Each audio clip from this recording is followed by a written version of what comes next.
ಲಕ್ಷ ಲಕ್ಷ ಜನ ಎಲ್ಲರ ಬಾಯಲ್ಲೂ ಗವಿಸಿದ್ದೇಶ್ವರನ ಉದ್ಘಾರ. ಐತಿಹಾಸಿಕ ಕೊಪ್ಪಳದ ಅಜ್ಜನ ಜಾತ್ರೆಗೆ ಇಂದು ಚಾಲನೆ ಸಿಕ್ಕಿದೆ. 5 ಲಕ್ಷಕ್ಕೂ ಹೆಚ್ಚು ಭಕ್ತರ ಸಮ್ಮುಖದಲ್ಲಿ ರಥೋತ್ಸವ ನಡೆದಿದ್ದು ಇಂದಿನಿಂದಲೇ ಮಹಾದಾಸೋಹ ಶುರುವಾಗಿದೆ.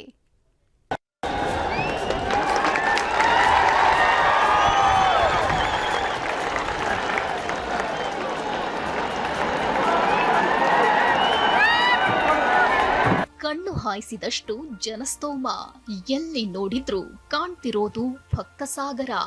ಈ ಜನಸಮೂಹದ ನಡುವೆ ಸಾಗಿತ್ತು ಅಜ್ಜನ ರಥೋತ್ಸವ.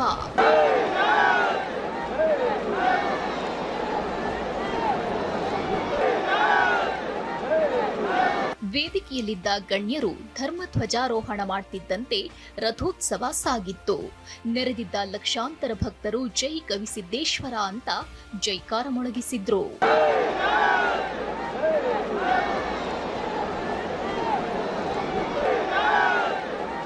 ದಕ್ಷಿಣದ ಕುಂಭಮೇಳ ಅಂತಾನೆ ಕರೆಸಿಕೊಳ್ಳೋ ಕೊಪ್ಪಳದ ಐತಿಹಾಸಿಕ ಗವಿಸಿದ್ದೇಶ್ವರ ಜಾತ್ರೆಗೆ ಇಂದು ಚಾಲನೆ ಸಿಕ್ಕಿದೆ. ರಥೋತ್ಸವದ ಮೂಲಕ ಗವಿಸಿದ್ದೇಶ್ವರ ಜಾತ್ರೆ ಆರಂಭವಾಗಿದೆ. ಮೇಘಾಲಯ ರಾಜ್ಯಪಾಲ ಸಿಎಚ್ ವಿಜಯಶಂಕರ್ ಧ್ವಜಾರೋಹಣ ಮಾಡುವ ಮೂಲಕ ರಥೋತ್ಸವಕ್ಕೆ ಚಾಲನೆ ನೀಡಿದ್ರು. ಮೂಲತಃ ಕೊಪ್ಪಳ ಜಿಲ್ಲೆ ಬಿನ್ನಾಳ ಗ್ರಾಮದ ವಿಜಯಶಂಕರ್ ಕೇಸರಿ ಧ್ವಜ ಹಾರಿಸುತ್ತಿದ್ದಂತೆ ರಥ ಸಾಗಿತ್ತು. ಇಲ್ಲಿ ನೆರೆದಿದ್ದ 5 ಲಕ್ಷಕ್ಕೂ ಹೆಚ್ಚು ಭಕ್ತರು ಗವಿಸಿದ್ದನ ತೇರಿಗೆ ಉತ್ತತ್ತಿ ಸಮರ್ಪಿಸಿದ್ರು. ಹೃದಯದಲ್ಲಿ ಪ್ರೇಮ ಇರಬೇಕು, ಇಷ್ಟಿದ್ರೆ ಸಾಕು, ಅದು ಬದುಕಿನ ಸಾರ್ಥಕತೆ ಇರುತ್ತೆ. ಇಷ್ಟ ನೆನಪಿಡಿ, ತಲೆಯಾಗ ಚಲೋ ವಿಚಾರ ಇರಬೇಕು, ಕೈಯಾಗ ಚಲೋ ಕೆಲಸ ಇರಬೇಕು, ನಾಲ್ಗೆ ಮ್ಯಾಲ ಚಲೋ ಮಾತಿರಬೇಕು, ಎದೆಯಾಗ ಪ್ರೇಮ ಇರಬೇಕು. ಇಷ್ಟಿದ್ದು ಬಿಟ್ರೆ ನಾವು ಗವಿಸಿದ್ದಪ್ಪನ ಗದ್ದಿಗೆ ಹೋಗಿ ದೀಪ ಹಚ್ಚೋದು ಬೇಕಾಗಿಲ್ಲ. ಇಷ್ಟಿದ್ರ ಅವನ ಬಂದು ನಿಮ್ಮ ಮನೆಯ ಜಗಲಿಯ ದೀಪ ಆಗಿ ನಿಮ್ಮ ಮನ್ಯಾಗ ಸದಾ ಇರ್ತಾನೆ. ಗವಿಸಿದ್ದೇಶ್ವರನ ಜಾತ್ರೆ ಅಂದ್ರೆ ಮಹಾದಾಸೋಹ. ಇಂದಿನಿಂದಲೇ ಮಹಾದಾಸೋಹ ಆರಂಭವಾಗಿದ್ದು 20 ದಿನಗಳ ಕಾಲ 15 ಲಕ್ಷಕ್ಕೂ ಹೆಚ್ಚು ಭಕ್ತರು ಪ್ರಸಾದ ಸ್ವೀಕರಿಸಲಿದ್ದಾರೆ. ಇನ್ನು ಜಾತ್ರೆಗೆ ಅಂತಾನೆ ರಾಯಚೂರು ಜಿಲ್ಲೆ ಸಿಂಧನೂರಿನ ಗೆಳೆಯರ ಬಳಗ ಬರೋಬ್ಬರಿ 10 ಲಕ್ಷ ಮೈಸೂರು ಪಾಕ್ ರೆಡಿ ಮಾಡಿದೆ. 60 ಕ್ವಿಂಟಾಲ್ ಸಕ್ಕರೆ, 30 ಕ್ವಿಂಟಾಲ್ ಕಡಲೆ ಹಿಟ್ಟು, 5,000 ಲೀಟರ್ ಎಣ್ಣೆ, 3 ಕ್ವಿಂಟಾಲ್ ತುಪ್ಪ, 50 ಕೆಜಿ ಏಲಕ್ಕಿ ಬಳಸಿ ಮೈಸೂರು ಪಾಕ್ ತಯಾರಿಸಲಾಗಿದೆ. ನಾಳೆ ಲಕ್ಷ ಲಕ್ಷ ಮಿರ್ಚಿ ಕೂಡ ಭಕ್ತರಿಗೆ ಉಣಬಡಿಸಲಾಗುತ್ತೆ.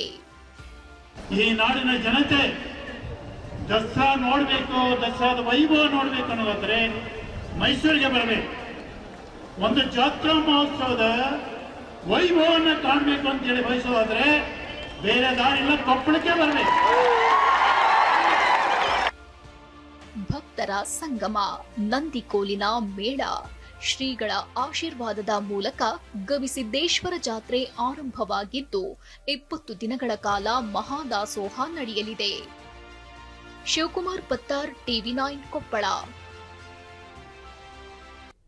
ರಾಯಚೂರಿನ ಅಂಬಾದೇವಿ ಜಾತ್ರೆಯಲ್ಲಿ ಗಾಂಜಾ ಸೇವನೆ ಕೇಸ್ ಸಂಬಂಧ 2 ಬಂಧನವಾಗಿದೆ. ಅಜಂ, ಶೋಯಲ್, ಮೊಹಮ್ಮದ್ ಶಾಬಾಜ್ ಬಂಧಿತರು. ಬಳ್ಳಾರಿ ಮತ್ತು ಹೊಸಪೇಟೆಯಿಂದ ಅಂಬಾಮಠಕ್ಕೆ ಬಂದಿದ್ದ ಆರೋಪಿಗಳು ಗಾಂಜಾ ಮಾರಾಟಕ್ಕೆ ಮುಂದಾಗಿದ್ರು. ಅಂಬಾದೇವಿ ಜಾತ್ರೆಯಲ್ಲಿ ಸಾಧುಗಳಿಗೆ ಭಕ್ತರು ನೈವೇದ್ಯ ರೂಪದಲ್ಲಿ ಗಾಂಜಾ ನೀಡುವ ಪದ್ಧತಿ ಇದೆ. ಆದರೆ ಸಂಪ್ರದಾಯದ ಹೆಸರಲ್ಲಿ ಭಕ್ತರು ಗಾಂಜಾ ಅಮಲೇರಿಸಿಕೊಳ್ತಿದ್ದ ಆರೋಪ ಕೇಳಿಬಂದಿತ್ತು. ಈ ಬಗ್ಗೆ ಟಿವಿ9ನಲ್ಲಿ ವರದಿ ಪ್ರಸಾರ ಆಗ್ತಿದ್ದಂತೆ ಪೊಲೀಸರು 2 ಗಾಂಜಾ ಮಾರಾಟಗಾರರನ್ನ ಅರೆಸ್ಟ್ ಮಾಡಿದ್ದಾರೆ.